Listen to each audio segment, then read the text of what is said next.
늦가을 차가운 바람이 불던 그날 정민은 검은색 한복을 차려입고 혜정의 장례식장으로 향했다.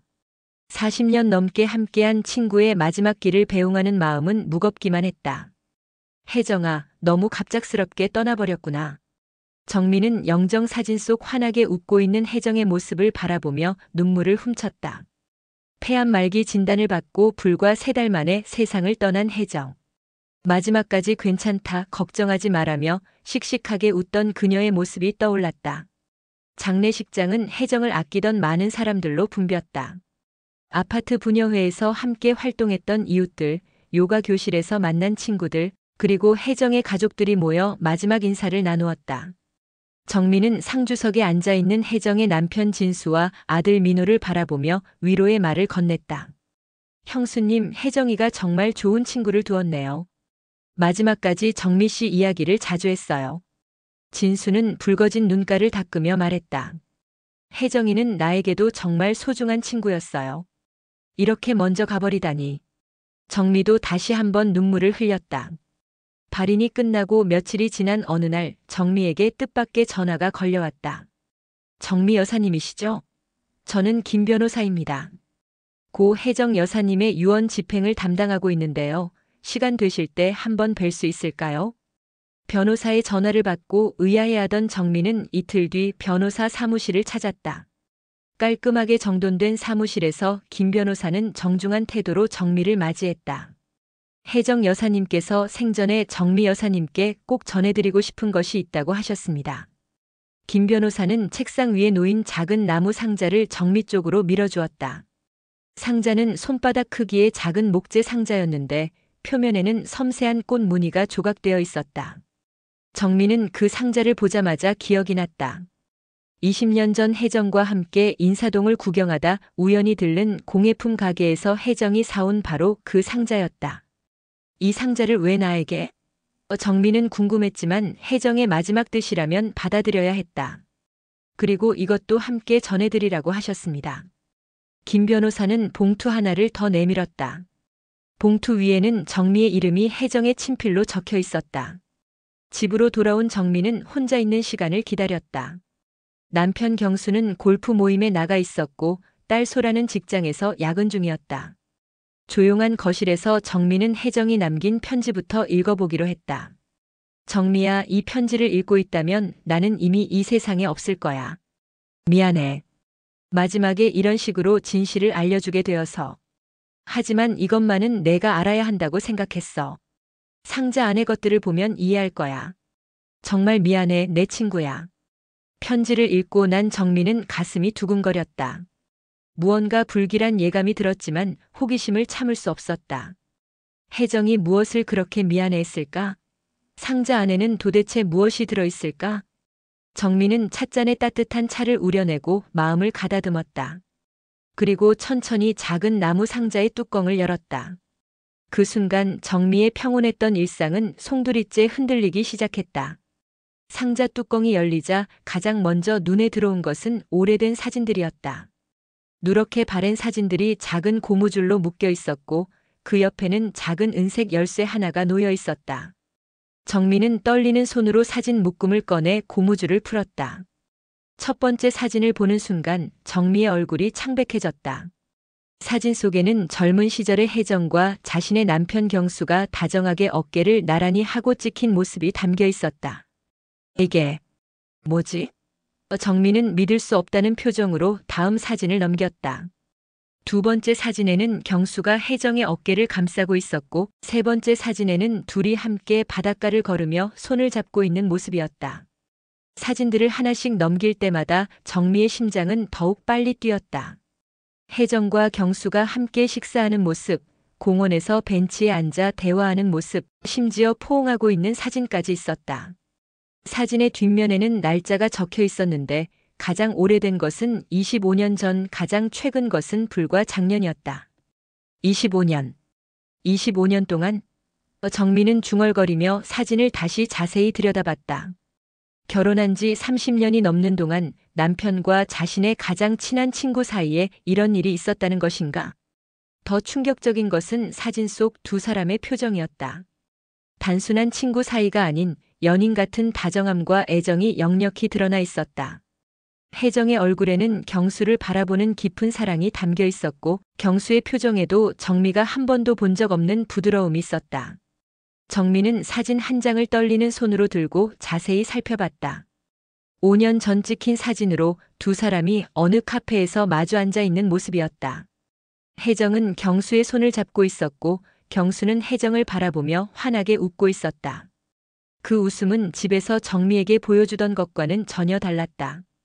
언제부터였을까? 정미는 사진들을 연도순으로 정리하며 생각했다. 가장 오래된 사진을 보니 그때는 정미와 경수가 결혼한 지 5년째 되던 해였다. 소라가 막 초등학교에 입학했을 무렵이었다. 사진들 사이에서 작은 메모 쪽지들도 발견했다. 혜정의 필체로 오늘도 고마웠어. 다음. 주 같은 시간에 너무 보고 싶어 같은 짧은 메시지들이 적혀 있었다.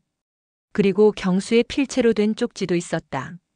혜정아 사랑해, 미안해, 조금만 더 기다려줘. 너 없이는 살 수 없어 같은 내용들이었다. 정미는 바닥에 주저앉았다.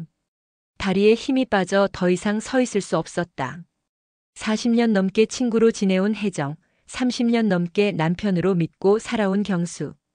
이 두 사람이 자신 몰래 이런 관계를 유지해왔다는 사실이 도무지 믿어지지 않았다. 그럼 나는 뭐였지? 정미는 자신에게 물었다. 혜정에게는 남편을 빼앗긴 친구였고 경수에게는 진짜 사랑을 숨기기 위한 가면이었던 걸까? 이때 현관문이 열리는 소리가 들렸다. 경수가 골프에서 돌아온 것이었다. 정미는 서둘러 사진들을 다시 상자에 넣고 소파 아래 숨겼다. 아직은 경수와 직접 대면할 준비가 되어 있지 않았다. 여보, 나왔어. 오늘 스코어가 정말 좋았어. 경수는 기분 좋은 목소리로 거실로 들어왔다. 아, 그래. 정미는 애써 평상시처럼 대답했지만 목소리가 떨렸다. 왜 그래? 얼굴이 안 좋아 보이는데? 경수가 정미에게 다가왔다. 아니야, 괜찮아. 그냥 혜정이 생각이 나서. 정미는 얼른 둘러댔다. 경수는 혜정 이야기를 들으며 잠깐 표정이 어두워졌다. 그래, 혜정이가 세상을 떠난 게 벌써 일주일이나 됐구나. 정말 좋은 사람이었는데. 그 순간 정미는 경수의 표정을 유심히 관찰했다. 혜정을 언급할 때의 그의 표정에서 뭔가 다른 감정을 읽을 수 있을까 싶어서였다. 하지만 경수는 평소와 다름없는 모습으로 샤워하러 욕실로 들어갔다. 정미는 경수가 샤워하는 동안 다시 상자를 꺼내 은색 열쇠를 자세히 살펴봤다. 작고 단순한 디자인의 열쇠였지만 분명 어딘가의 문을 여는 열쇠일 것이었다. 이 열쇠가 어떤 비밀의 문을 열어줄 것인지 정미는 알 수 없는 두려움과 호기심을 동시에 느꼈다. 다음 날 아침 정미는 잠을 설쳤다. 밤새 사진 속 경수와 혜정의 모습이 머릿속을 떠나지 않았다. 아침 식사를 준비하면서도 계속 경수의 뒷모습을 바라봤다. 30년을 함께 산 남편이 이렇게 낯설게 느껴진 적은 없었다. 여보, 어제 혜정이 변호사한테서 연락 왔었어. 정미는 조심스럽게 말을 꺼냈다. 변호사? 왜? 경수는 신문을 읽으며 대수롭지 않게 물었다. 유원장 때문이래. 나한테 줄 게 있다고 해서 받아왔어. 경수의 손이 잠깐 멈췄다. 하지만 곧 다시 신문을 넘기며 그래. 뭐 별거 아니겠지. 혜정이가 워낙 정이 많은 사람이라. 라고 말했다.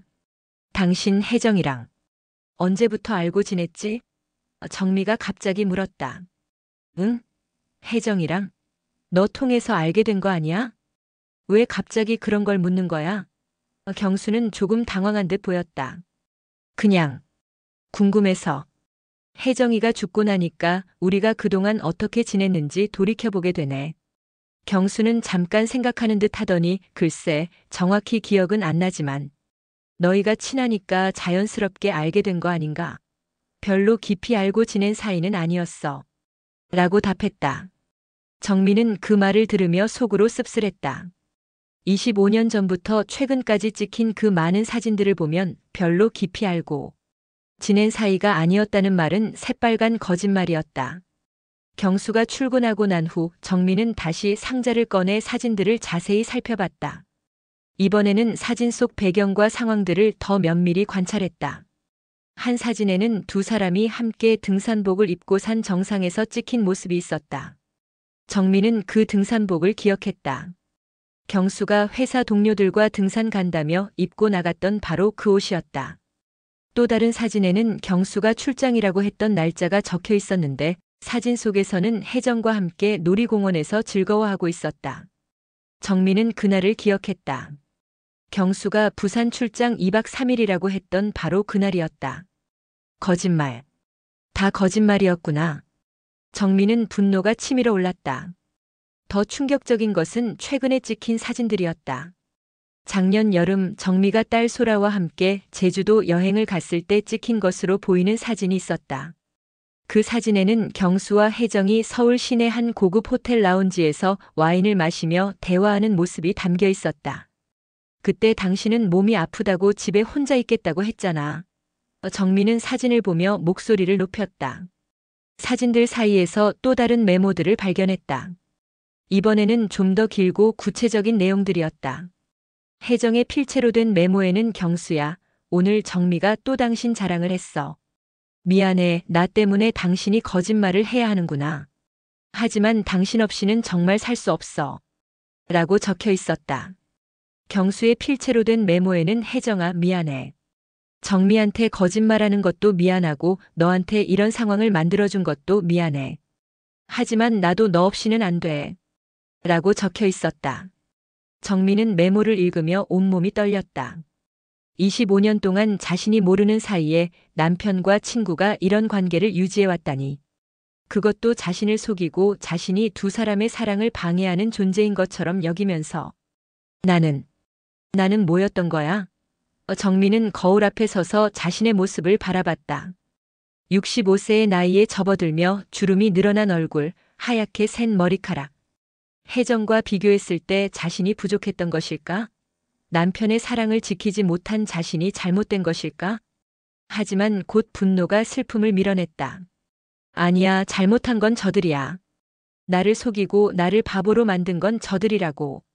정민은 사진들을 다시 정리하며 더 자세한 증거를 찾기 시작했다.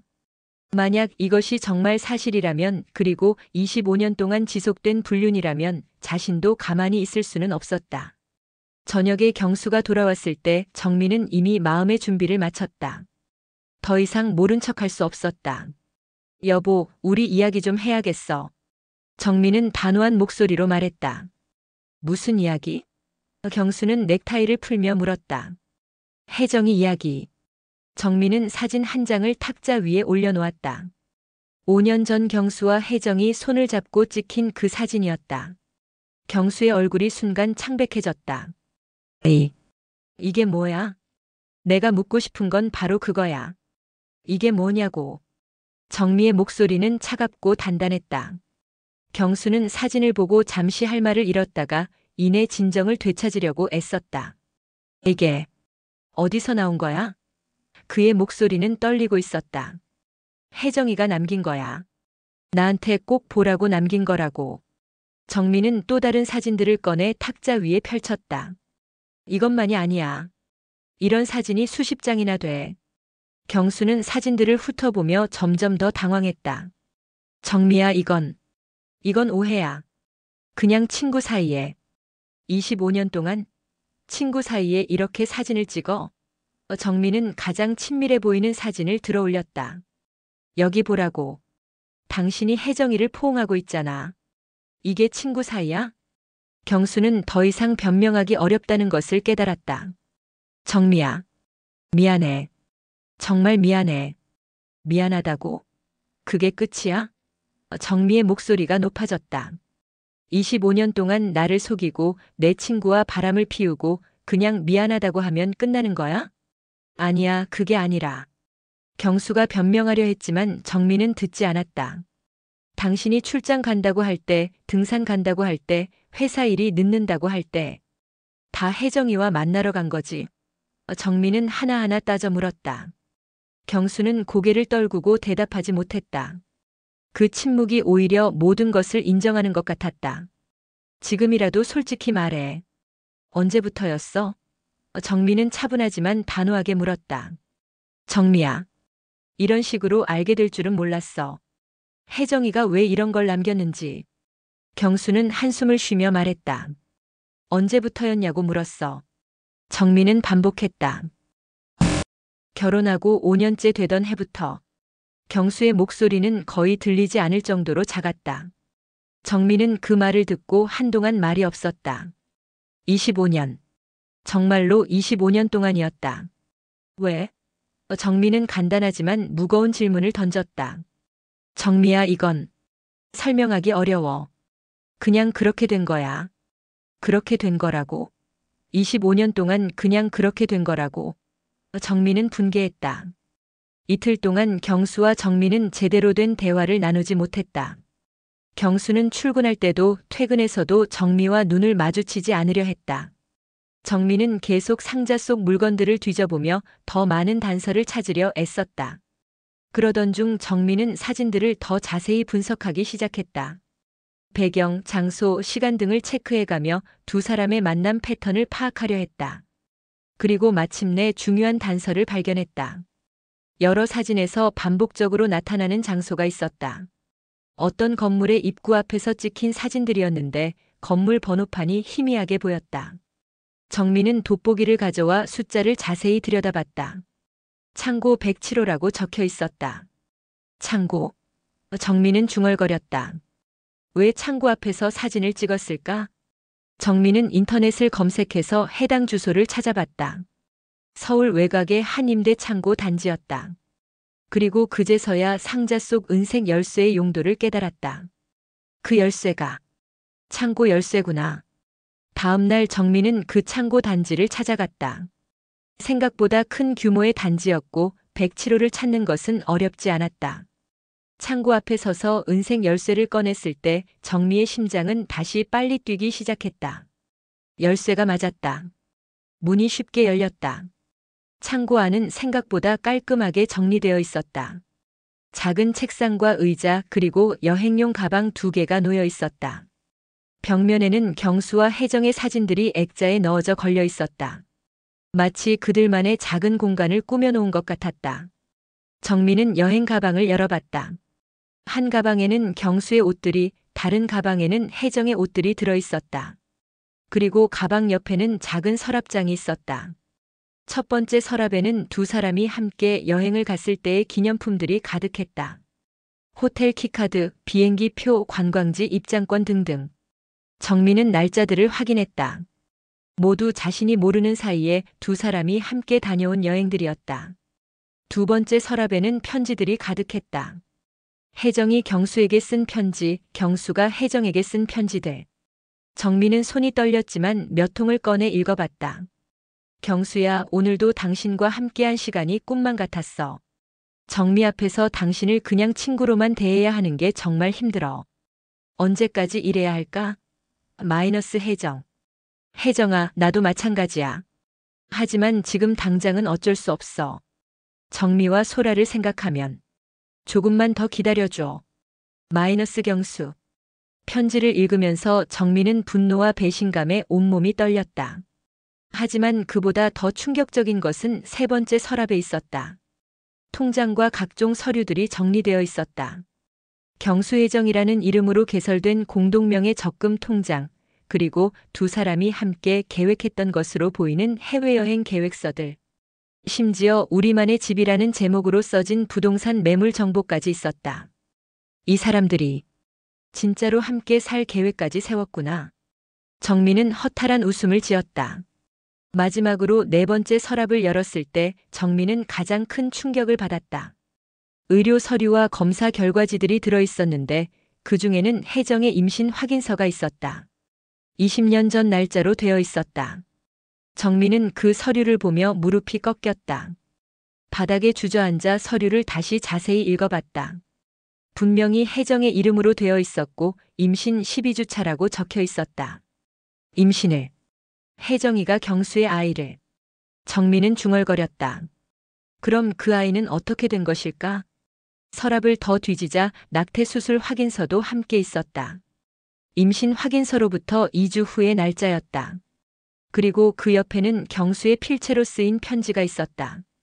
혜정아, 정말 미안해. 내가 이런 고통을 겪게 해서. 내가 더 용기가 있었다면 우리 아이를 지킬 수 있었을 텐데. 평생 이 죄책감을 안고 살 거야. 마이너스 경수. 정민은 편지를 읽고 난 후 한참 동안 말이 없었다. 20년 전 자신이 소라를 키우며 행복해했을 그때 남편과 친구 사이에는 이런 일이 있었던 것이다. 창고를 나서며 정민은 모든 증거들을 가방에 담아 가져왔다. 이제 더 이상 모른 척할 수도 넘어갈 수도 없었다. 25년간의 거짓말과 배신, 그리고 자신이 몰랐던 또 다른 진실까지. 모든 것을 정확히 알아야 했다. 집으로 돌아오는 길에 정민은 딸 소라에게 전화를 걸었다. 이제 혼자서 감당하기에는 너무 큰 일이 되었다. 소라야, 엄마야. 시간 될 때 집에 좀 와줄래? 중요한 이야기가 있어. 엄마, 무슨 일이에요? 목소리가 이상한데. 아빠 이야기야. 소라는 엄마의 전화를 받고 즉시 퇴근해서 집으로 향했다. 30분 후 집에 도착한 소라는 거실 소파에 앉아 있는 정미의 모습을 보고 깜짝 놀랐다. 평소와는 전혀 다른 지친 얼굴이었다. 엄마, 무슨 일이에요? 아빠는 어디 계시고? 아빠는 아직 안 들어왔어. 소라야, 앉아. 엄마가 너한테 말해줄 게 있어. 정민은 혜정이 남긴 상자와 창고에서 가져온 모든 증거들을 소라 앞에 펼쳐놓았다. 사진들, 편지들, 통장, 그리고 임신 관련 서류들까지. 이게 뭐예요? 소라는 사진들을 하나씩 넘겨보며 점점 표정이 굳어졌다. 혜정 이모와 아빠의 25년간의 기록이야. 정민은 담담하지만 떨리는 목소리로 말했다. 소라는 사진들을 자세히 보더니 손으로 얼굴을 감쌌다. 이럴 수가. 아빠가 정말. 응. 그리고 이것도 봐. 정민은 임신 확인서와 낙태 서류를 소라에게 보여줬다. 소라는 서류를 읽어보며 점점 더 충격을 받았다. 20년 전이면 제가 중학생일 때잖아요. 그때 혜정 이모가 임신을 했었다고요? 그래. 아빠 아이를. 소라는 한동안 말이 없었다. 자신이 알던 아버지와 혜정 이모, 그리고 가족에 대한 모든 기억들이 새로운 시각에서 재해석되기 시작했다. 그럼 엄마는 25년 동안 전혀 모르셨던 거예요? 전혀. 나는 정말 바보였어. 혜정이를 가장 친한 친구라고 생각했고 아빠를 사랑하고 믿는 남편이라고 생각했는데. 정민은 눈물을 참으며 계속 말했다. 20년 전 혜정이가 한동안 우울해하고 몸이 안 좋다고 했을 때가 있었어. 그때 내가 얼마나 걱정했는지 몰라. 매일 전화하고 병원에도 함께 갔었는데. 그게 낙태 때문이었구나. 소라는 엄마의 손을 잡았다. 엄마, 정말 힘드시겠어요. 소라야, 엄마 혼자서는 이 일을 감당할 수 없을 것 같아. 어떻게 해야 할지 모르겠어. 엄마, 우선 아빠와 직접 대화를 해봐야 해요. 모든 걸 다 털어놓고. 그때 현관문이 열리며 경수가 들어왔다. 거실에 앉아있는 정미와 소라, 그리고 탁자 위에 펼쳐진 사진들과 서류들을 보고 경수의 얼굴이 창백해졌다. 소라야. 너 왜? 아빠 앉으세요. 소라의 목소리는 차갑고 단호했다. 엄마한테 들었어요. 다 들었어요. 경수는 소파에 털썩 앉으며 고개를 숙였다. 소라야, 아빠가 잘못했다. 25년 동안이요? 25년 동안 거짓말하신 거예요? 소라는 분노를 참지 못했다. 소라야, 아빠도 처음부터 이럴 생각은 아니었어. 그냥 그렇게 된 거야. 그렇게 된 거라고요? 소라는 임신 서류를 들어 올렸다. 이것도 그냥 그렇게 된 거예요? 혜정 이모가 아빠 아이를 임신했던 것도? 경수는 그 서류를 보고 더 이상 할 말이 없었다. 소라야. 아빠가 정말 잘못했다. 잘못했다고요? 그럼 지금이라도 제대로 설명하세요. 언제부터 시작된 건지, 왜 이렇게 오래 지속된 건지, 그리고 왜 혜정 이모는 이런 걸 엄마한테 남긴 건지. 경수는 한참을 망설이다가 입을 열었다. 결혼하고 5년 정도 지났을 때부터였어. 처음엔 정말 우연히 만난 거였어. 혜정이가 힘든 일이 있어서 상담을 해달라고 해서. 그게 25년 전이에요? 정미가 물었다. 응. 그때 혜정이 남편이 사업 실패로 힘들어할 때였어. 혜정이가 스트레스를 많이 받고 있었고 너한테 말하기는 뭐하고 해서 나한테 상담을 요청했어. 그래서 소라가 촉구했다. 처음엔 정말 상담만 했어. 하지만 자주 만나다 보니 서로에게 의지하게 됐고 경수는 말을 잇지 못했다. 그래서 불륜을 시작한 거예요? 소라는 직설적으로 물었다. 경수는 고개를 끄덕였다. 처음엔 정말 아니었어. 하지만 혜정이와 있으면 편안했고 나를 이해해주는 것 같았고 엄마는 뭐예요? 엄마는 아빠를 이해 못해줬다는 거예요? 소라의 목소리가 높아졌다. 그게 아니야. 그게 아니라. 그럼 뭐예요? 25년 동안 엄마를 속이고 거짓말한 이유가 뭐라는 거예요? 정민은 조용히 말했다. 경수야, 이제 그만해. 더 이상 변명은 듣고 싶지 않아. 정미야, 20년 전 혜정이가 임신했을 때는 어땠어? 그때는 어떤 심정이었는지 말해봐. 경수는 한참 침묵하다가 그때가 가장 힘들었어. 혜정이는 아이를 갖고 싶어 했지만 나는 우리 가족을 생각하면 그래서 낙태하라고 한 거예요? 소라가 물었다. 아니야. 그건 혜정이가 스스로 결정한 거야. 나는 어떻게 해야 할지 몰랐어. 정민은 그 말을 듣고 더 이상 참을 수 없었다. 25년 동안, 25년 동안 나는 혜정이를 가장 좋은 친구라고 생각했어. 당신을 사랑하고 믿는 남편이라고 생각했고, 우리 가족이 행복하다고 생각했는데, 다 거짓말이었구나. 엄마. 소라가 정미의 어깨를 감쌌다. 소라야, 나는 어떻게 해야 할지 모르겠어. 내 인생이 다 거짓말이었던 것 같아. 그 순간 정민은 갑자기 가슴을 움켜쥐며 쓰러졌다. 가슴이 너무 아파. 엄마. 소라는 급히 정미를 부축했다. 119 불러요. 빨리. 경수도 당황해서 전화를 걸었고 정민은 응급실로 이송되었다. 의사는 급성 심근경색 초기 증상이라고 진단했다. 극도의 스트레스가 원인이었다. 병원에 입원한 정미를 지키며 소라는 아버지에게 말했다. 아빠, 이제 정말 결심하세요. 엄마는 이 충격으로 쓰러지셨어요. 더 이상은 안 돼요. 경수는 병원 복도에서 밤새 정미를 지켰다. 하지만 정미는 경수와 눈을 마주치지 않았다. 25년간의 신뢰가 하루아침에 무너진 상황에서 정미에게는 회복할 시간과 공간이 필요했다. 정미는 일주일간 병원에 입원했다. 그동안 소라는 회사를 쉬고 엄마를 돌봤고 경수는 매일 병원을 찾았지만 정미와 제대로 된 대화는 나누지 못했다.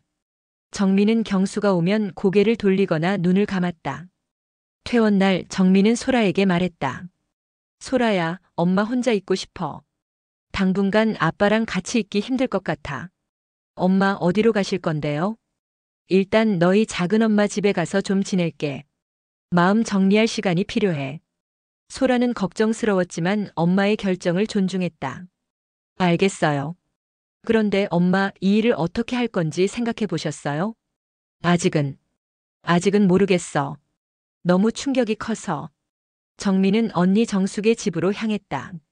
정숙은 3살 위의 언니로 남편과 사별한 후 혼자 살고 있었다. 정미의 상황을 들은 정숙은 크게 분노했다. 25년 동안 그 경수라는 인간이 25년 동안 너를 속였다고. 언니, 나는 어떻게 해야 할지 모르겠어. 무슨 소리야? 당연히 이혼해야지. 그리고 법적으로 대응해야 해. 위자료도 받고. 하지만 소라도 있고. 소라는 이제 다 큰 어른이야. 오히려 소라가 더 화낼 거야. 정숙은 자신의 지인인 변호사를 소개해주겠다고 했다. 일단 법적으로 어떤 조치를 취할 수 있는지 상담받아봐. 며칠 후 정민은 변호사 상담을 받았다. 가져온 모든 증거들을 검토한 변호사는 말했다. 충분한 증거 자료가 있네요. 불륜의 기간, 증거, 심지어 임신까지. 위자료 청구는 물론이고 재산 분할에서도 유리한 위치에 있습니다. 그런데 변호사님, 혜정이는 이미 세상을 떠났는데 어떻게 되는 건가요? 상대방이 사망했다고 해서 위자료 청구권이 사라지는 것은 아닙니다. 다만 절차가 좀 복잡해질 수 있어요. 정미는 변호사와 상담을 마치고 나서도 쉽게 결정을 내리지 못했다. 30년 넘게 함께 산 결혼 생활을 하루아침에 끝낸다는 것이 쉽지 않았다. 그런 정미에게 또 다른 소식이 전해졌다. 혜정의 남편 진수가 만나고 싶다는 연락이 온 것이었다. 카페에서 만난 진수는 정미보다 더 지쳐 보였다. 정미 씨, 이번 일로 많이 힘드시죠? 형수님도 힘드시겠어요. 혜정이가 이런 걸 남겨서. 진수는 한참 침묵하다가 입을 열었다. 사실 저는 알고 있었어요. 네? 혜정이와 경수 씨의 관계. 오래전부터 알고 있었어요. 정미는 깜짝 놀랐다. 언제부터요? 한 15년 전쯤 우연히 알게 됐어요. 혜정이가 거짓말하는 게 눈에 보이더라고요. 그런데 왜 가만히 계셨어요? 진수는 스비터 웃음을 지었다. 제가 사업 실패하고 힘들 때 혜정이한테 많이 의존했거든요. 그런데 그때 혜정이가 스트레스를 받으면서 경수 씨한테 의지하게 된 것 같더라고요. 어떻게 보면 제 탓도 있어요. 하지만 그렇다고 해서 저도 처음엔 화났어요. 정말 많이 화났어요. 하지만 혜정이한테 따져 물으니까 너무 미안해 하더라고요. 그리고 솔직히 말하면 저도 그때 다른 사람이 있었어요. 정미는 진수의 고백에 또 한 번 놀랐다. 서로 상처를 주고받으면서도 그냥 가족으로 지내왔어요. 민호도 있고 해서. 하지만 혜정이가 죽기 전에 이런 걸 당신한테 남겨둔 걸 보면 뭔가 의도가 있었던 것 같아요. 무슨 의도요? 혜정이가 마지막에 경수 씨한테 자꾸 이야기했어요. 정미 씨한테 진실을 말하자고. 더 이상 속이고 살 수 없다고. 정미는 진수의 말을 듣고 복잡한 심경이 되었다. 혜정이가 마지막에 진실을 밝히고 싶어 했다는 것인가? 그래서 혜정이가 이런 상자를 준비한 것 같아요. 자기가 직접 말할 용기는 없었지만 죽고 나서라도 당신이 알아야 한다고 생각한 거죠. 집으로 돌아오는 길에 정미는 많은 생각을 했다. 혜정이의 마지막 뜻, 진수의 말, 그리고 자신의 앞으로의 인생에 대해서. 그리고 마침내 결심했다. 더 이상 이 상황을 그냥 넘어갈 수는 없었다. 자신만 바보가 되어서는 안 되었다. 정미는 소라에게 전화했다. 소라야, 엄마 결정했어. 무슨 결정이요? 이혼할 거야. 그리고 법적으로 대응할 거야. 엄마. 그리고 소라야, 내가 알아야 할 게 더 있어. 혜정이 형수를 만났는데. 정미는 소라에게 진수와의 대화 내용을 모두 전했다.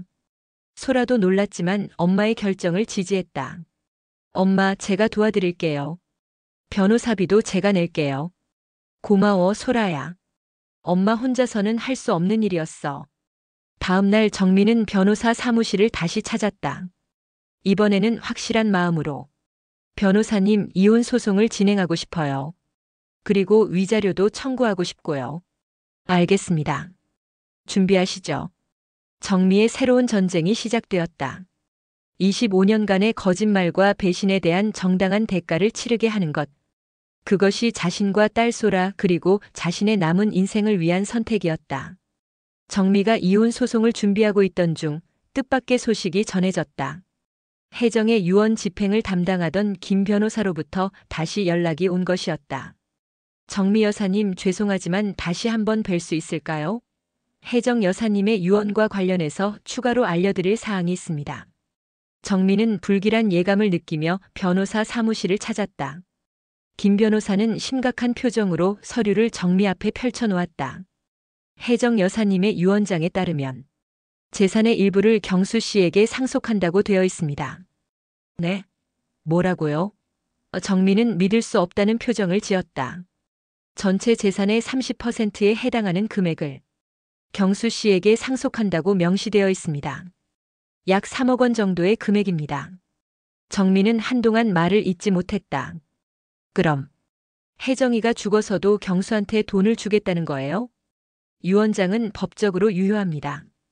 다만 정미 여사님께서 이의를 제기할 수 있는 방법이 있습니다. 어떤 방법이요? 불륜 관계였다는 것을 증명하여 상속 무효 소송을 제기하는 것입니다. 불법적인 관계에서 비롯된 증여나 상속은 무효로 할 수 있습니다. 정미는 이제 더 이상 망설일 이유가 없었다. 죽어서까지 자신을 우롱하려는 것 같았다. 변호사님, 소송 준비해 주세요. 이혼 소송과 함께 상속 무효 소송도 함께요. 소송 준비가 시작되었다. 정미가 가지고 있던 모든 증거들 마이너스 사진, 편지, 창고의 물건들, 공동명의 통장, 임신 및 낙태 서류 등이 법정 증거로 제출되었다. 한편 경수는 정미가 소송을 제기했다는 소식을 듣고 크게 당황했다. 소라를 통해 만날 것을 요청했지만 정미는 거절했다. 아빠, 엄마는 지금 아빠와 만나고 싶어 하지 않으세요. 변호사를 통해서 하세요. 소라야, 아빠가 정말 잘못했다. 엄마한테 사과할 기회를 좀 달라. 아빠, 25년 동안 거짓말하신 걸 지금 와서 사과한다고 해결되는 것 같으세요? 경수도 변호사를 선임했지만 증거가 너무 명확해서 변호하기 어려운 상황이었다. 첫 번째 재판이 열렸다. 법정에는 정미와 소라, 경수와 그의 변호사, 그리고 혜정의 가족들이 참석했다. 정미의 변호사는 체계적으로 증거를 제시했다. 피고 경수 씨와 고인 혜정 씨는 25년간 지속적인 불륜 관계를 유지했습니다. 이를 증명하는 사진이 수십 장, 편지와 메모가 수십 통, 그리고 공동명의로 개설한 금융상품까지 있습니다. 사진들이 법정에 공개되자 방청석이 술렁였다. 경수는 고개를 숙이고 있었고 혜정의 남편 진수는 복잡한 표정으로 지켜봤다. 더욱이 20년 전에는 고인이 피고의 아이를 임신하기까지 했습니다. 이는 단순한 실수가 아닌 지속적이고 계획적인 불륜 관계였음을 보여줍니다. 경수의 변호사는 과거의 일이고 현재는 관계가 정리된 상태였다고 주장했지만 정미 측에서는 최근까지 찍힌 사진들을 제시하며 반박했다. 작년까지도 두 사람의 만남이 지속되었다는 증거가 있습니다. 이는 고인이 사망하기 직전까지 불륜 관계가 계속되었음을 의미합니다. 재판장은 증거를 검토한 후 다음 재판 날짜를 정했다. 법정을 나서면서 정미는 경수와 마주쳤다. 정미야. 경수가 다가오려 했지만 정미는 고개를 돌렸다. 이제 법정에서 만나요. 더 이상 할 말은 없어요. 두 번째 재판에서는 증인들이 소환되었다. 창고 단지의 관리사무소 직원이 증인으로 나와 경수 씨와 혜정 씨가 몇 년간 정기적으로 창고를 이용했다고 증언했다. 또한 두 사람이 함께 다녔던 여행지의 호텔 직원도 증인으로 나와 부부로 알고 있었다고 증언했다. 결정적으로 혜정의 산부인과 의사도 증인으로 나와 20년 전 혜정 씨가 임신과 낙태 수술을 받을 때 경수라는 남성이 동반했다고 증언했다. 경수는 더 이상 부인할 수 없었다. 죄송합니다. 모든 것이 사실입니다. 재판장은 마지막으로 경수에게 물었다. 피고는 25년간 원고를 속이고 불륜 관계를 유지한 것이 맞습니까? 예, 맞습니다. 세 번째 재판에서 판결이 내려졌다. 본 법원은 피고 경수와 고인 혜정 사이의 25년간 지속된 불륜 관계를 인정하며 이로 인한 원고의 정신적 피해에 대해 위자료 2억 원을 지급하라고 판결합니다. 또한 고인 혜정의 피고에 대한 재산 상속은 불법적인 관계에서 비롯된 것으로 무효로 판결합니다. 법정에서 승소한 정미는 복잡한 심정이었다. 승소했지만 기쁘지 않았다. 30년 결혼 생활이 이렇게 끝나는 것에 대한 허무함만이 남았다. 법정을 나서며 소라가 말했다. 엄마, 이제 새 출발하세요. 그래, 이제 정말 끝이구나. 정미는 한숨을 쉬었다. 재판이 끝난 후 일주일이 지났다. 정미는 언니 집에서 지내며 마음을 정리하고 있었다. 이혼 절차는 순조롭게 진행되었고 집과 재산 분할도 정미에게 유리하게 결정되었다. 그런데 어느 날 혜정이 남긴 상자를 다시 들여다보던 정미는 상자 바닥에 뭔가 더 있다는 것을 발견했다. 바닥에 숨겨진 작은 봉투가 하나 더 있었던 것이다. 봉투를 꺼내보니 두껍고 무거웠다. 안에는 편지 한 장과 함께 작은 열쇠 하나가 더 들어있었다. 편지 봉투에는 정미에게 마이너스 마지막 진실이라고 쓰여 있었다. 정미는 떨리는 손으로 편지를 펼쳤다. 정미야, 이 편지를 읽고 있다면 모든 진실을 알았을 것이다. 25년간 너를 속인 것, 경수와의 관계, 임신과 낙태까지. 모든 것을 말이야. 하지만 정미야, 내가 정말 말하고 싶었던 것은 따로 있어. 나는, 나는 정말 미안해. 하지만 경수는 내 인생의 전부였어. 처음 만났을 때부터 그랬어. 너도 알겠지만 내 남편 진수는 좋은 사람이야. 하지만 나는 경수를 사랑했어. 미친 듯이 사랑했어. 그 사랑 때문에 너를 배신했고 우리의 우정을 파괴했어. 20년 전 임신했을 때 나는 정말 그 아이를 갖고 싶었어. 경수의 아이를 말이야. 하지만 경수는 너와 소라를 생각해서 반대했어. 결국 아이를 포기했지만 그때의 상처는 평생 남을 것 같아. 정미야, 나는 죽어가면서 깨달았어. 내가 얼마나 이기적이었는지, 얼마나 잘못 살았는지. 너는 내 가장 소중한 친구였는데 내가 너를 배신했어. 그래서 이 모든 증거들을 남겨두는 거야. 너도 진실을 알 권리가 있어. 그리고 너도 내 인생을 다시 시작할 권리가 있어. 마지막 열쇠는 우리 집 다락방 열쇠야. 거기에 내가 너를 위해 준비한 마지막 선물이 있어. 받아줘. 내 마지막 사과로 받아줘. 정미야, 정말 미안해. 그리고 고마웠어. 너는 내 인생에서 가장 소중한 사람이었어. 비록 내가 그것을 망쳤지만 사랑하는 친구에게 혜정. 편지를 읽고 난 정미는 한참 동안 말이 없었다. 분노와 슬픔 그리고 묘한 해방감이 동시에 밀려왔다. 다음 날 정미는 혜정의 집을 찾았다. 진수는 이미 이사를 준비하고 있었다. 정미 씨, 어서 오세요. 형수님 혜정이가 다락방에 뭔가 남겨뒀다는데 확인해봐도 될까요? 그럼요. 마음대로 하세요. 다락방에 올라가서 열쇠로 작은 상자를 열었을 때 정미는 깜짝 놀랐다. 상자 안에는 현금 1억 원과 함께 부동산 등기증이 들어있었다. 혜정이 몰래 사둔 작은 아파트의 소유권이었다. 그리고 마지막 쪽지가 있었다. 정미야, 이것은 내가 25년 동안 너에게 진 빚이야. 받아줘. 그리고 새로운 인생을 시작해. 너는 그럴 자격이 있어. 마이너스 혜정. 정미는 그 쪽지를 보며 복잡한 감정을 느꼈다. 분노도 있었지만 묘하게 위로도 되었다. 혜정이 마지막에는 진심으로 후회했다는 것을 느낄 수 있었다. 집으로 돌아온 정미는 모든 편지와 증거들을 모았다. 그리고 마당에서 하나씩 태우기 시작했다. 엄마, 뭐 하세요? 소라가 와서 물었다. 정리하는 거야. 이제 정말 끝내는 거야. 그 편지들을 태우시는 거예요? 응. 이제 더 이상 필요 없어. 정미는 마지막 편지를 태우며 말했다. 혜정아, 나도 이제 너를 용서할게. 그리고 고마웠어. 마지막에 진실을 말해줘서. 바람이 불어와 타고 있는 종이 조각들을 하늘로 날려보냈다. 정미는 그것을 바라보며 깊은 숨을 쉬었다. 소라야, 엄마 이제 새로 시작할 거야. 엄마, 그 아파트 팔아서 우리 둘이 여행이나 다녀올까? 엄마가 가보고 싶었던 곳들 많거든. 좋아요, 엄마. 저도 엄마랑 시간 많이 보내고 싶어요. 정미는 소라의 어깨에 기대며 말했다. 65세의 새 출발이네. 늦었지만 이제라도 내 인생을 살아볼게. 몇 달 후 정미는 새로운 아파트로 이사했다. 혜정이 남긴 부동산을 팔아서 마련한 작지만 아늑한 집이었다. 소라는 주말마다 엄마를 찾아왔고 두 사람은 이전보다 더 가까워졌다. 정미는 요가 교실에도 다시 나가고 독서 모임에도 참여하며 새로운 사람들을 만났다. 65세의 나이에 시작하는 새로운 인생이었지만 처음으로 진짜 자신만의 삶을 사는 것 같았다. 어느 봄날 정미는 혜정의 무덤을 찾았다. 꽃을 놓고 조용히 말했다. 혜정아, 나 잘 살고 있어. 이제 정말 괜찮아. 너도 편히 쉬어. 그리고 돌아서며 중얼거렸다. 고마웠어, 내 친구야. 비록 아픈 방식이었지만 나에게 진실을 알려줘서.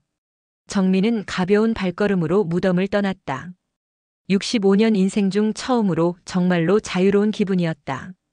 이제 누구도 속이지 않고 누구에게도 속지 않는 온전히 자신만의 인생을 살아갈 수 있었다. 새로운 하루가 시작되고 있었다.